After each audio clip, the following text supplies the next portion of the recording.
Assalamualaikum warahmatullahi wabarakatuh. Alhamdulillahi rabbil alamin, wa bihi nasta'in ala umurid dunya waddin. Ashhadu an la ilaha illallah wa ashhadu anna Muhammadan abduhu wa rasuluh la nabiyya ba'dah. Amma ba'du.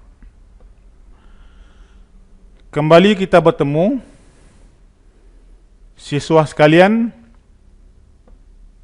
Apa kabar? Apakah ananda siasat saja? Semoga Allah Subhanahu wa taala selalu melindungi kita. Amin ya rabbal alamin.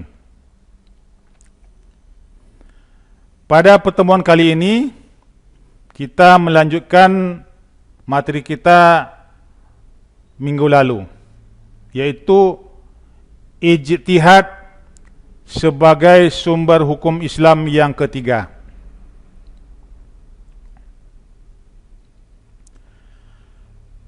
Peristiwa wafatnya Rasulullah sallallahu alaihi wasallam berarti berakhir pula proses turunnya wahyu.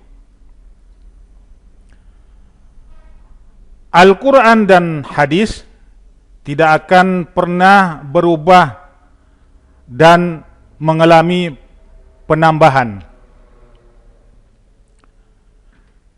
Sementara itu, perkembangan zaman yang membawa pada perkembangan peradaban membawa permasalahan tersendiri, dikarenakan adanya problematika kehidupan yang muncul pada masa Rasulullah SAW sudah tidak ada lagi. Oleh karena itu, sebagai bentuk ikhtiar yang berlandaskan Al-Quran dan hadis, para fuqaha melakukan ijtihad untuk menjawab berbagai problem kehidupan tersebut. Maka dari itu, ijtihad dapat dikatakan sumber hukum Islam yang ketiga.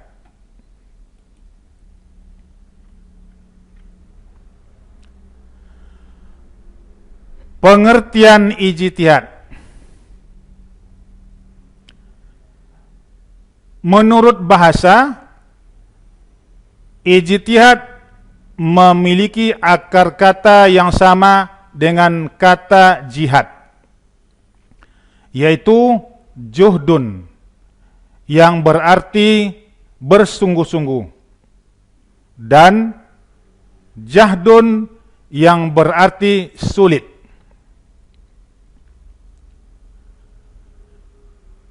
Jihad dan ijtihad sama-sama memerlukan kesungguhan dan mengalami kesulitan, sehingga makna utama ijtihad adalah kesungguhan, karena yang dihadapi adalah sesuatu yang sulit. Secara istilah, ijtihad berarti berusaha dengan sungguh-sungguh untuk memecahkan sesuatu masalah yang ada.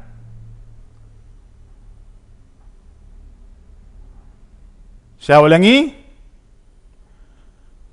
berusaha dengan sungguh-sungguh untuk memecahkan sesuatu masalah yang tidak ada ketetapan hukumnya, baik dalam Al-Quran maupun di dalam hadis.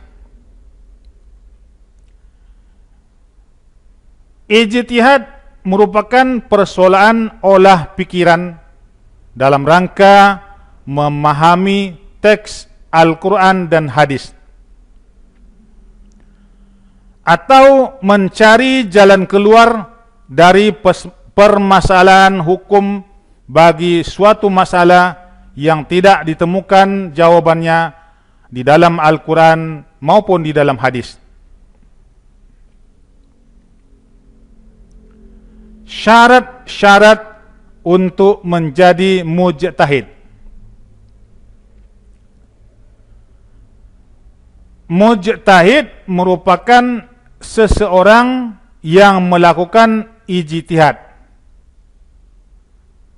dan untuk melakukan ijtihad tidak dapat dilakukan oleh sembarangan orang, karena ijtihad merupakan suatu kegiatan dalam pengambilan hukum.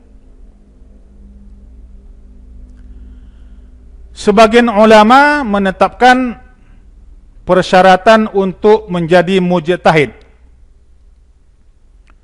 Di antaranya adalah: 1. Memahami kandungan Al-Quran dan hadis.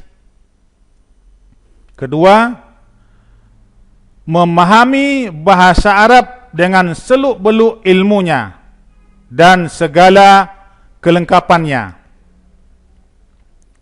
3. Memahami ilmu usul fiqh dan kaedah-kaedah fikih secara mendalam. Yang 4. Memahami persoalan ijma'.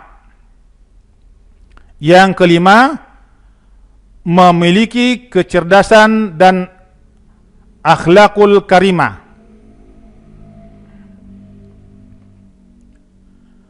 Dasar-dasar ijtihad.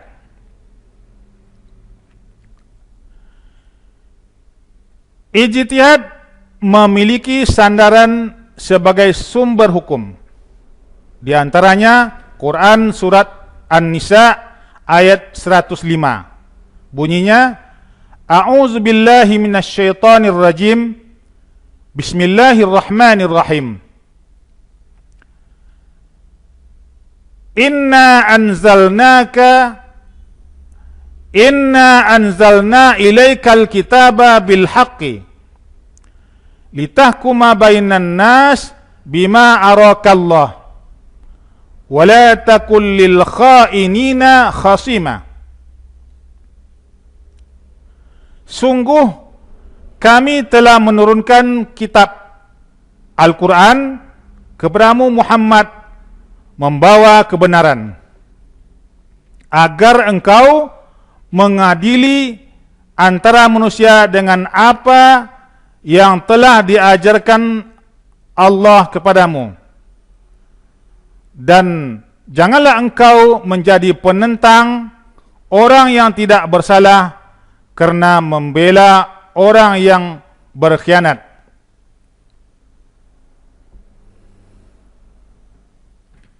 Juga hadis yang diriwayatkan oleh Imam Bukhari. Bismillahirrahmanirrahim. An Amr ibn al-As annahu sami'a Rasulullah sallallahu alaihi wasallam yaqul: Iza hakamal hakimu fajtahada summa asaba falahu ajran, wa iza hakama fajtahada summa akhta'a falahu ajrun. Rawahul Bukhari. Artinya, dari Amr bin Aus, ia mendengar Rasulullah sallallahu alaihi wasallam bersabda, jika seorang hakim mengadili dan berijtihad, kemudian ijtihadnya benar, maka ia mendapat 2 pahala. Dan jika seorang hakim berijtihad, lantas ijtihadnya salah atau meleset, baginya satu pahala. Hadis riwayat Bukhari. Fungsi ijtihad sebagai sumber hukum Islam ketiga, ijtihad memiliki beberapa fungsi. Di antaranya adalah pertama, sebagai jawaban atas permasalahan kehidupan yang dialami oleh umat Islam yang tidak ada ketentuan hukumnya di dalam Al-Quran maupun di dalam hadis. Dalam menyelesaikan permasalahan dengan syarat sesuai dengan prinsip-prinsip yang terdapat di dalam Al-Quran dan hadis. Kedua, sangat dihargainya peran akal dalam ajaran Islam. Penggunaan akal atau pertimbangan dalam masalah agama memegang peran penting dalam agama Islam. Al-Quran secara terang-terangan menghargai akal fikiran. Salah satu firman Allah di dalam Quran surat Ali Imran ayat 190 dan 191. A'udzu billahi minasy syaithanir rajim. Bismillahirrahmanirrahim. Inna fi khalqis samawati wal ard wa ikhtilafil laili wan nahar la ayatin li ulil albab alladzina yadhkuruna Allaha qiyaman wa qu'udan wa 'ala junubihim wa yatafakkaruna fi khalqis samawati wal ard Rabbana ma khalaqta hadza batila subhanaka faqina azaban nar.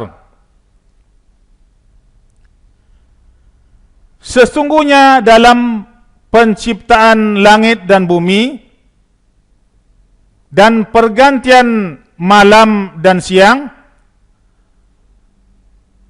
terdapat tanda-tanda kebesaran Allah bagi orang yang berakal, yaitu orang-orang yang mengingat Allah sambil berdiri, duduk, atau dalam keadaan berbaring, dan mereka memikirkan tentang penciptaan langit dan bumi, seraya berkata, "Ya Tuhan kami, tidaklah Engkau menciptakan semua ini sia-sia. Maha suci Engkau, lindungilah kami dari azab neraka." Bentuk-bentuk ijtihad.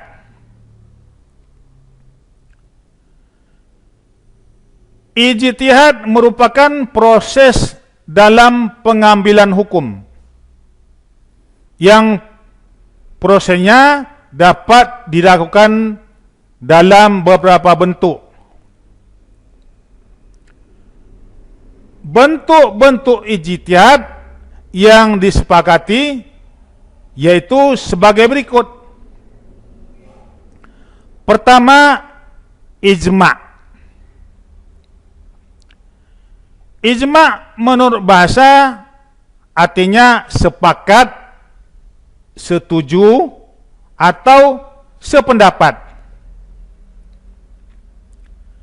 Sedang menurut istilah, ijma' adalah kesepakatan para mujtahid dalam memutuskan suatu masalah sesudah Rasulullah SAW wafat terhadap hukum syar'i pada suatu peristiwa.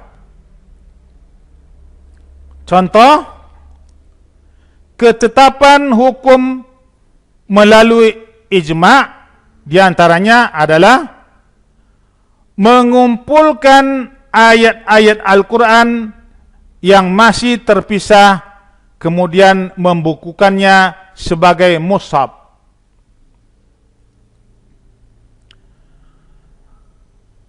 Ulama usul fiqh menyatakan bahwa ijma' dipandang sebagai salah satu sumber hukum Islam setelah Al-Quran dan hadis, dengan syarat jika memenuhi 4 unsur berikut ini. Pertama,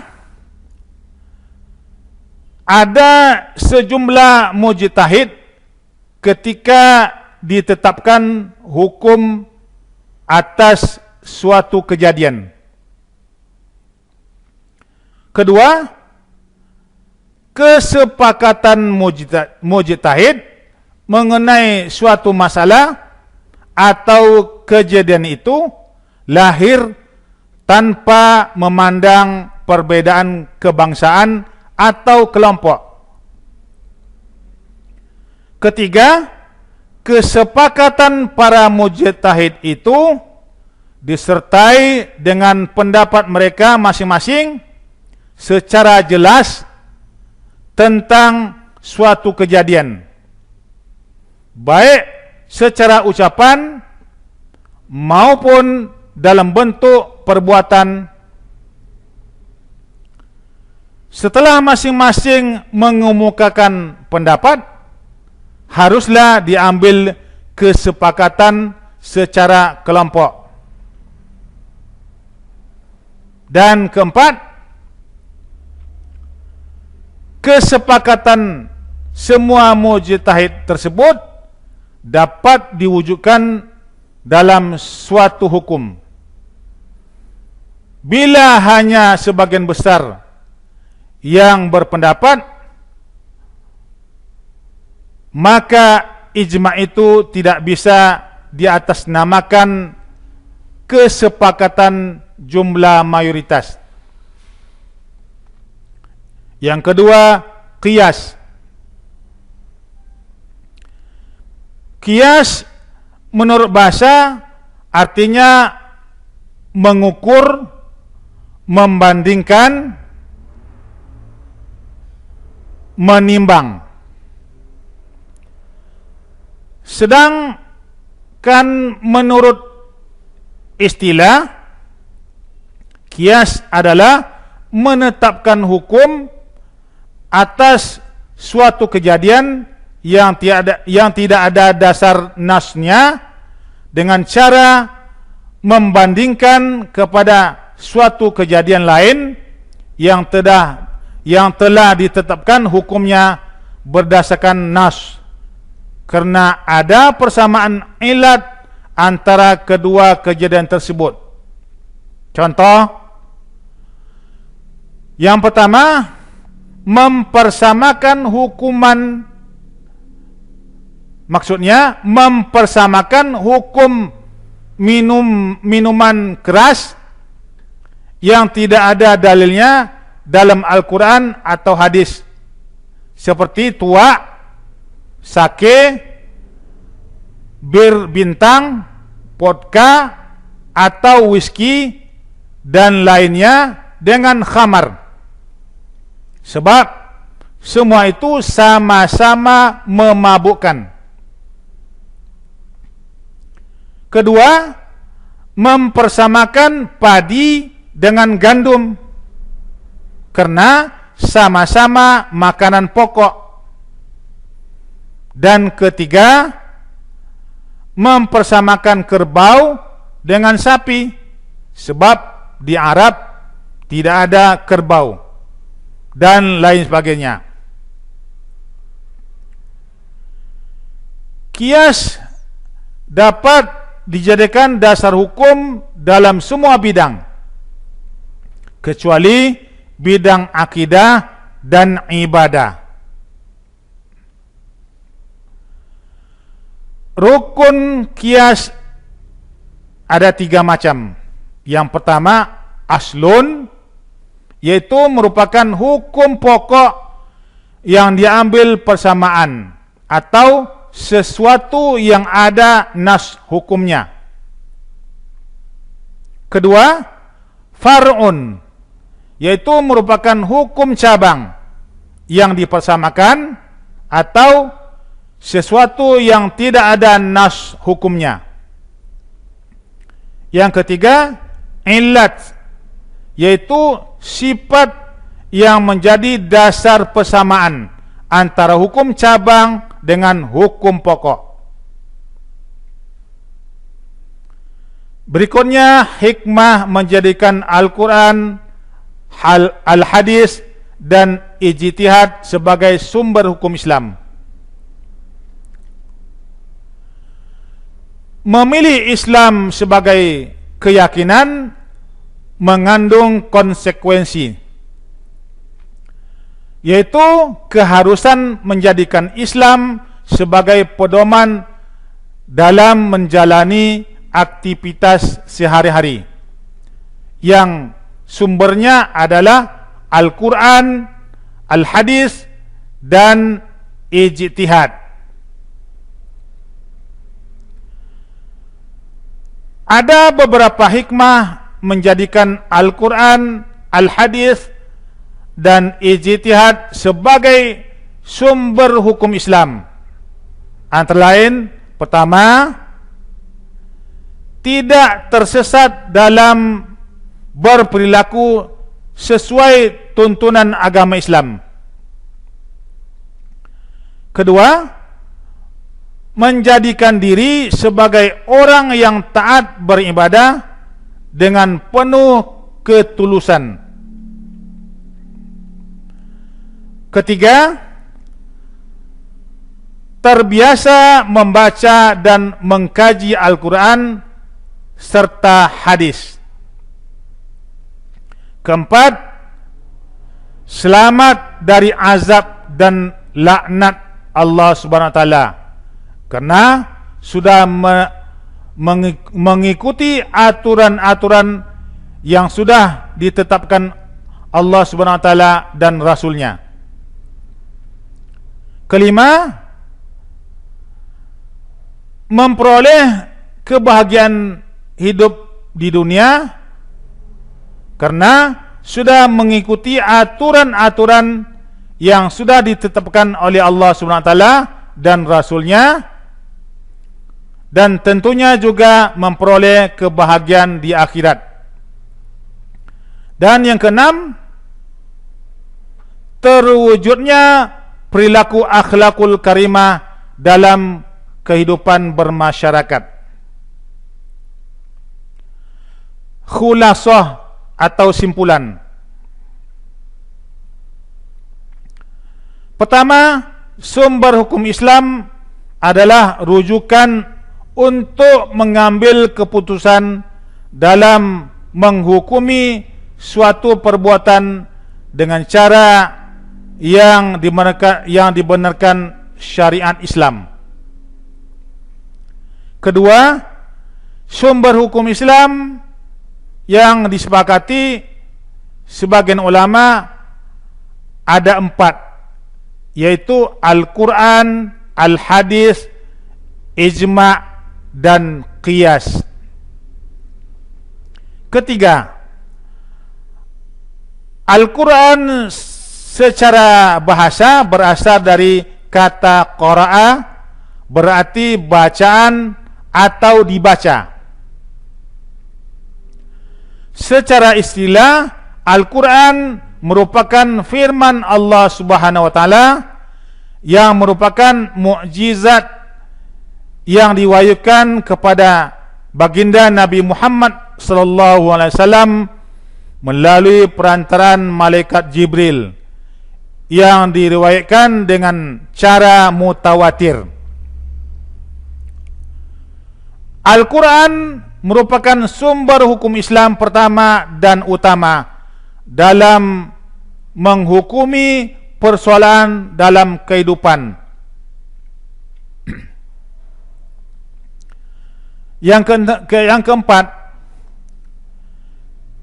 keistimewaan Al-Quran adalah Al-Quran merupakan wahyu Allah Subhanahu wa taala yang ditulis dalam bahasa Arab sebagai hujjah bagi Rasulullah sallallahu alaihi wasallam, sebagai mukjizat, dan Al-Quran merupakan undang-undang bagi umat Islam. Kelima, isi kandungan Al-Quran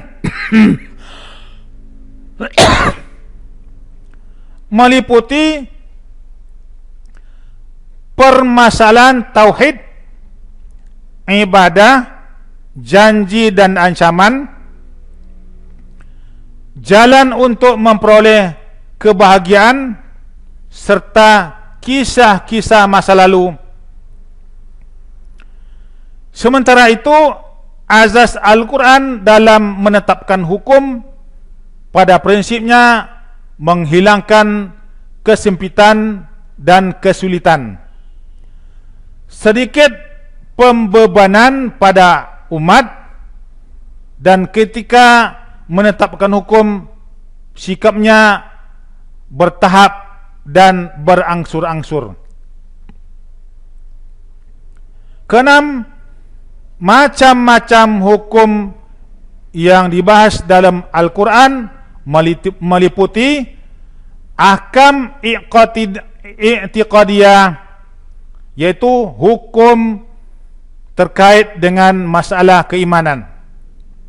Ahkam khuluqiyah, yaitu hukum terkait dengan masalah perilaku. Dan ahkam syar'iyah, yaitu hukum terkait dengan masalah amal seorang muslim ketika berhubungan dengan Allah Subhanahu wa taala, sesama manusia dan alam sekitarnya. Ketujuh, as-sunnah secara bahasa artinya jalan, tabiat, dan peri kehidupan. Sedangkan menurut istilah, segala yang dinukilkan dari Nabi Muhammad sallallahu alaihi wasallam, baik berupa perkataan, perbuatan, maupun takrir, pengajaran, sifat kelakuan, perjalanan hidup, baik yang demikian itu sebelum Nabi Muhammad sallallahu alaihi wasallam diangkat sebagai rasul maupun sesudahnya. Ketujuh, hadis secara bahasa artinya berita atau sesuatu yang baru. Sedangkan menurut istilah, hadis adalah segala perkataan, perbuatan maupun takrir yang dilakukan Rasulullah SAW. Oleh karena itu, hadis terbagi tiga. Yang pertama, hadis qauliyah, hadis fi'liyah, dan hadis takririyah. Sementara itu, ada yang berpendapat hadis hammiyah termasuk kategori hadis. Kesembilan, pembahagian hadis ditinjau dari sanadnya terbagi menjadi tiga, yaitu hadis mutawatir, hadis masyhur, dan hadis ahad. Sedangkan hadis ahad ditinjau dari kualitas perawinya terbagi tiga, yaitu hadis sahih, hadis hasan, dan hadis dhaif. Yang ke-10, hadis sebagai sumber hukum Islam setelah Al-Quran memiliki fungsi terhadap Al-Quran sebagai bayan takrir, bayan tafsir, dan bayan tasyri'. Ke-11, ijtihad secara bahasa berarti bersungguh-sungguh, sementara secara istilah ijtihad berarti berusaha dengan sungguh-sungguh untuk memecahkan sesuatu masalah yang tidak ada ketetapan hukumnya, baik di dalam Al-Quran maupun hadis. Orang yang melakukan ijtihad dinamakan mujtahid, dan untuk menjadi mujtahid harus memiliki persyaratan, diantaranya memahami isi kandungan Al-Quran dan hadis, mengetahui bahasa Arab, mengetahui ilmu usul fiqh dan kaidah-kaidah fikih, cerdas, dan memiliki akhlakul karimah. Sandaran ijtihad adalah Al-Quran dan hadis.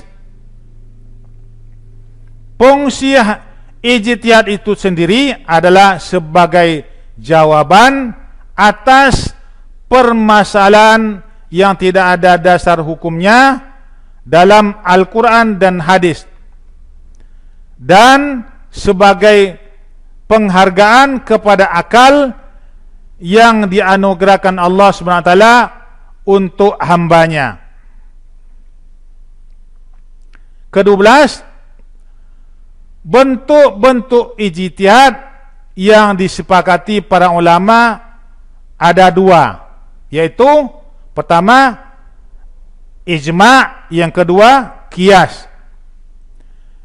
Yang ke-13, manfaat mengimplementasikan Al-Quran, hadis, ijtihad sebagai sumber hukum Islam adalah mengantarkan umat Islam agar tidak tersesat dalam berperilaku sesuai dengan tuntunan agama Islam.